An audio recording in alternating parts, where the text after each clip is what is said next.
मजदूर गांव में रामू नाम का एक व्यापारी रहता था, जो सेठ मोटूलाल के यहाँ काम करता था। रामू सेठ के खेतों पर मजदूरी करता था और फिर फसलों को नाव से दूसरे गांव में बेचा करता था। जल्दी जल्दी करो, सारा समय यहीं पर लगा दोगे तो ये सामान कौन ले जाएगा? अरे थोड़ा जल्दी जल्दी हाथ चलाओ।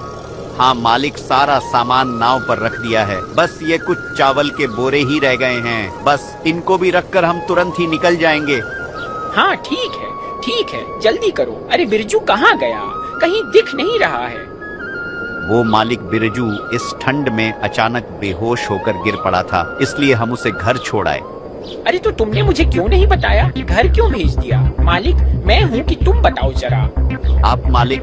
तो तुमने किससे पूछकर उसे घर भेज दिया?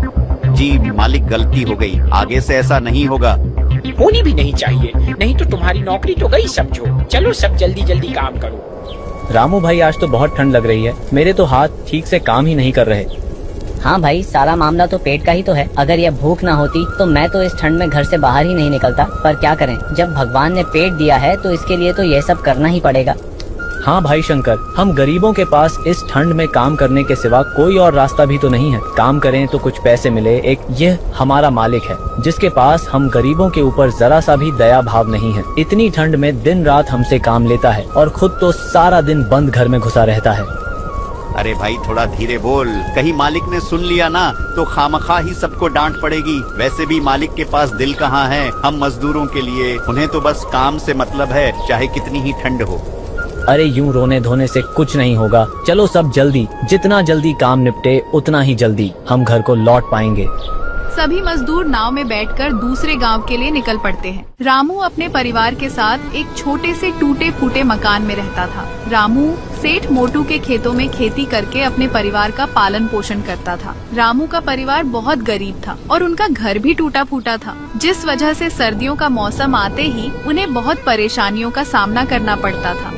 माँ, आप पिताजी को बोलो ना, वे छत की मरम्मत करवा ले और खिड़कियों को भी ठीक करवा दे। सर्दियों का मौसम शुरू हो गया है, रात को जब खिड़की से हवा आती है ना तो बहुत सर्दी लगती है। चिंता मत करो बेटा, मैं तुम्हारे पिताजी से कहकर इस खिड़की में पर्दा लगवा दूंगी, क्योंकि खिड़की लगाने के पैसे तो अभी हमारे पास नहीं है, लेकिन पर्दा लग जाएगा तो उससे भी बहुत बचाव हो जाएगा। लेकिन माँ, जब पिछली बार हमने खिड़की पर पर्दा लगाया था तो तेज ठंडी हवा के कारण वो पर्दा उड़ गया था। मुझे नहीं लगता कि पर्दा लगाने से कोई भी फायदा होगा। एक बार कोशिश करके तो देख ही सकते हैं ना बेटा, तुम चिंता मत करो, मेरे पास कुछ पुरानी साड़ी पड़ी है, तुम्हारे पिताजी आएंगे तो उनसे कहकर खिड़की पर पर्दा लगवा दूंगी। थोड़ी देर बाद रामू घर आता है। जरा सुनिए, इस खिड़की से बहुत ठंडी हवा आती है, यह लीजिए, आप इस पर पर्दा लगा दीजिए। ठीक है, अभी लगा देता हूँ, लेकिन मुझे नहीं लगता कि इससे कोई भी फर्क पड़ेगा। इधर तेज हवा चली तो पहले की तरह ये फट जाएगा। रामू खिड़की पर पर्दा टांग देता है। ये देखो गुड्डू, तुम्हारा पर्दा लग गया। जी, मैं आपको कह रही थी कि ठंड का मौसम शुरू हो गया है, हमारी छत में जगह जगह छेद भी है। अगर ठंड में कहीं बारिश हो गई तो इस सर्दी को झेलना हमारे लिए कठिन हो जाएगा। इससे पहले कि कहीं बारिश हो, आप इस छत की मरम्मत करवा दीजिए। पर बिंदिया, तुम्हें तो पता है ना, मरम्मत करवाने में काफी पैसे लग जाएंगे और इतने पैसे अभी मेरे पास नहीं है। तो आप अपने सेठ से पैसे उधार ले लीजिए। बिंदिया, तुम्हें तो पता ही है ना, सेठ मोटूलाल इतनी आसानी से पैसे देने वाला नहीं है। मेरी तनख्वाह ही वह बहुत मुश्किल से देता है, तो मुझे उधार में पैसे क्यों देगा? हमारे गांव में जमींदार गोगो का घर भी तो है, आप उससे पैसे ले लीजिए, किसी से भी पैसे ले लीजिए, बस छत की मरम्मत करवा दीजिए। यह ठंडी हवा अब हमसे बर्दाश्त नहीं होती है, अगर बारिश हो गई तो हमारा क्या होगा? ठीक है बिंदिया, मैं गोगो के पास जाकर कुछ पैसे उधार मांग कर देखता हूँ। थोड़ी देर बाद रामू जमींदार गोगो के पास पहुँच जाता है। अरे आओ रामू, कहो कैसे आना हुआ? आखिर इतने दिनों बाद अचानक तुम्हें हमारी याद कैसे आ गई? जमींदार जी, मुझे कुछ पैसे उधार चाहिए थे। अच्छा, तो तुम उधार लेने आए हो? उधार तो मैं तुम्हें दे दूंगा, लेकिन 3% ब्याज लगेगा। अगर जमींदार जी ब्याज कुछ कम नहीं हो सकता? नहीं भाई रामू, ब्याज तो 3% ही लगेगा। गांव के बाकी लोगों को भी मैं 3% पर ही ब्याज देता हूँ, तो भला तुम्हें कैसे कम लगा सकता हूँ? अगर मैं तुम्हें ब्याज कम लगाया तो गांव के अन्य लोगों के साथ बेईमानी होगी ना। हाँ, बात तो आप कि ठीक है, मगर अरे अगर मगर के चक्कर में मत पड़ो। मैं कौन सा आज ही तुमसे पैसे मांग रहा हूँ। अभी कुछ दिन रहने दो, अगले महीने बाद से ब्याज की रकम चुका देना। मुझे भी कोई जल्दी नहीं है। ठीक है जमींदार जी, तो आप मुझे 3% ब्याज पर ही पैसे दे दो। रामू जमींदार से पैसे लेकर अपनी छत की मरम्मत करवा लेता है। देखो बिंदिया, अब तो छत की मरम्मत भी हो गई है और खिड़कियां भी ठीक हो गई हैं। अब घर में ठंडी हवा भी नहीं आ रही है। अब हमारी ठंड भरी रात आराम से गुजर जाएगी। जी हाँ, बड़े दिनों बाद आराम मिला है घर में, वरना ठंडी हवाओं से तो पूरा शरीर कांप रहा था। इस तरह रामू का परिवार के दिन खुशहाल बीत रहे थे। रामू का काम भी अच्छा चल रहा था।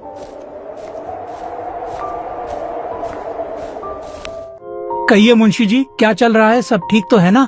जी हुकुम, सब ठीक है। और भला आपके डर से कौन गलती कर सकता है? हाँ, डर जरूरी है, नहीं तो जमींदारी नहीं चलेगी। आज की जो भी आमदनी होगी वह मुझे बता देना। वही तो देने आया हूँ हुकुम, लेकिन एक छोटी सी दिक्कत है एक जने को लेकर। दिक्कत किस वजह से हो रही है तुमको दिक्कत? हुकुम, वो हमारे गांव के मदन को लेकर उसने पिछले ही साल हमसे नाव खरीदने के लिए पैसे उधार लिए थे। हाँ तो क्या हुआ? उसने उधार सही समय पर नहीं भरा क्या? अरे हुकुम, भरता कैसे, उसका कारोबार ही ठप हो गया। सुना था कि उसकी दुकान में चोरी हो गई थी, जिससे उसे बहुत घाटा हुआ और अब वह उधार नहीं भर पा रहा। अच्छा ऐसा है, तो जो उसने नाव खरीदी है उसे उठा लो। गोगो बहुत ही चालाक और लालची जमींदार था। पहले गांव की लोगों को बड़े भारी ब्याज पर पैसे देता था और ब्याज ना चुका पाने पर उनके घर, खेत खलिहान सब हड़प लिया करता था। यह पैसा रखो, जमींदार का आदमी आएंगे तो उन्हें यह पैसे दे देना। और कब तक देना होगा जी? गुड्डू अब बड़ा हो रहा है, उसकी पढ़ाई के लिए भी तो कुछ जमा करना होगा ना।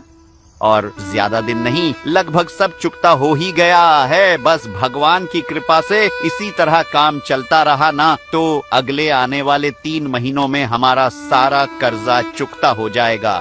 भगवान करे ऐसा ही हो। गुड्डू कहाँ है? वह पढ़ रहा है।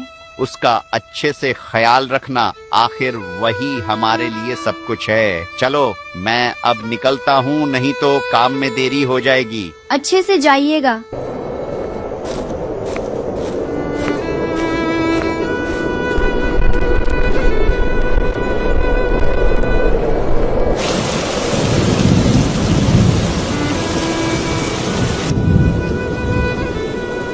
हे भगवान, बारिश होने लगी। ना जाने तुम्हारे पिताजी कहाँ रह गए। भगवान करे सब ठीक हो।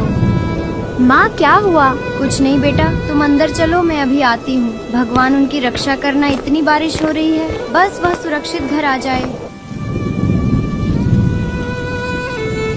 अरे थोड़ा सा खा लो ना बेटा, नहीं तो ये खाना बर्बाद हो जाएगा ना बेटा। माँ मुझे भूख नहीं लगी है। रात बहुत बड़ी है बेटा, अगर अभी नहीं खाओगे तो रात में भूख लग जाएगी। माँ आप क्या खाएंगी? बस आपके पापा आ जाएं, तब हम एक साथ खा लेंगे, लेकिन तुम खाकर सो जाओ। लगता है तुम्हारे पापा आ गए, मैं दरवाजा खोलकर आती हूँ। जी आप कौन? क्या यह रामू का घर है? हाँ कहिए।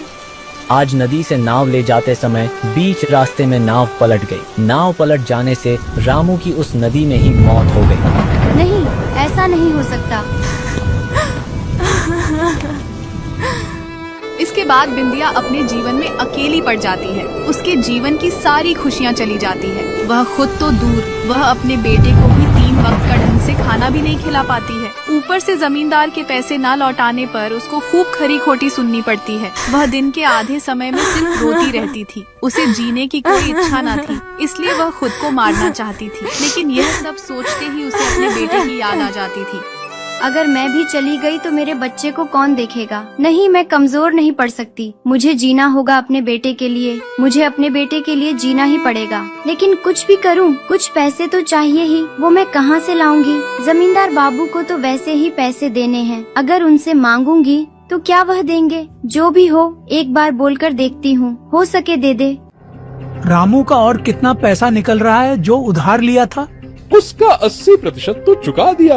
अगर आज वह जिंदा होता तो शायद बाकी का उधार भी चुका देता। लेकिन उसके मरने से मेरा पैसा नहीं मिलेगा। वैसे भी बहुत समय हो गया है, अगर जरूरत पड़ी तो अब उसका घर बेचकर पैसे लेना होगा। अगर हम घर ले लेंगे तो वह लोग रहेंगे कहाँ? ये मेरा सर दर्द नहीं है, वह उन्हें समझने दो। मैंने जो कहा है वह जाकर करो।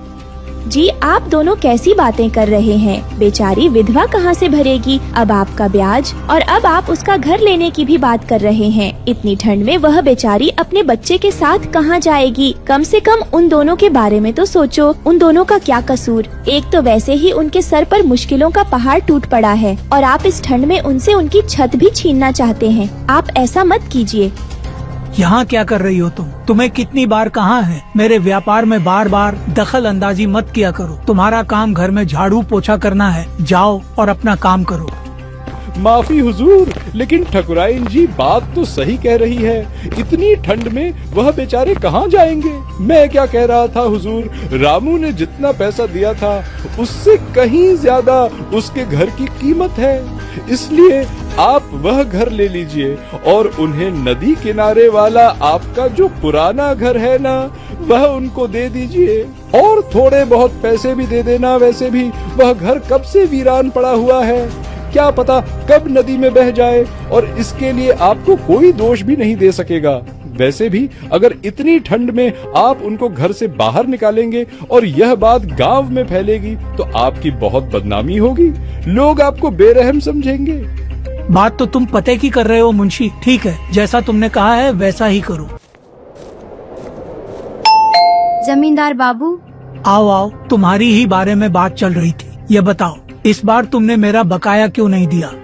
इसी बारे में तो आपसे बात करने आई हूँ। जमींदार जी, मेरे गुड्डू के बाबूजी जो कुछ भी बचा कर गए थे वह सब तो अब खत्म हो चुका है। अभी 2 वक्त का खाना भी ठीक से नहीं मिल रहा। अभी किस तरह आपके पैसे वापस करूँ? ऐसे तो काम नहीं चलेगा। पैसे जब तुमने लिए हैं तो तुम्हें ही वापस करने होंगे ना। वह तो मैं जानती हूँ, लेकिन मैं छोटे से बच्चे को लेकर क्या काम करूँगी? वैसे मैंने हुक्म से बात तो की है, तुम्हारा जो घर है वह तुम जमींदार जी को दे दो, और बदले में नदी के किनारे वाला जो जमींदार बाबू का घर है ना, वह ले लो, और साथ में कुछ पैसे भी। लेकिन वह घर तो कब से वीरान पड़ा है, वहाँ पर हम किस तरह रहेंगे और क्या खाएंगे? इन पैसों से तुम नदी के किनारे खाली वाली जगह पर खेती कर सकती हो और फसल को बाजार में बेचकर अपना परिवार चला सकती हो। मैं इससे ज्यादा कुछ नहीं कर सकता हूँ। इसके बाद बिंदिया अपने बेटे को लेकर उस घर में चली जाती है। जितना हो सके उसने घर के बगल वाली जगह की सफाई की। इसके बाद उसने उस खाली जगह पर खेती करना शुरू कर दिया। इसके बाद वह बाजार में फसलों को बेचकर अपना घर चलाने लगी। माँ, मुझे बहुत डर लग रहा है। मुझे उस घर जाना है। ये घर अच्छा नहीं है। वह घर अब नहीं है बेटा, वह घर बारिश में बह गया। हम दोनों इस घर को बिल्कुल नया बना देंगे। जब तुम बड़े हो जाओगे और बहुत पैसे कमाओगे तब हम लोग एक बड़ा घर लेंगे। हाँ माँ, मैं बहुत बड़ा आदमी बनूंगा। जमींदार बाबू के घर से भी बड़ा घर होगा हमारा। ठीक है बेटा, ठीक है। अभी बाहर मत जाना। बेटा, तुम जाकर बिस्तर पर बैठो, मैं अभी आती हूँ। बिंदिया सुबह देखती है कि छत पर से पानी गिरने के कारण जमीन के नीचे गड्ढा बन गया है। भला यह क्या हुआ? इतना बड़ा गड्ढा कैसे हो गया? तभी बिंदिया की नजर उस गड्ढे के किनारे एक चमकती चीज पर जाती है। गड्ढे के अंदर अब यह क्या है जो चमक रहा है? थोड़ा मिट्टी हटाकर देखती हूँ। बिंदिया उस मिट्टी को हाथों से हटाती है।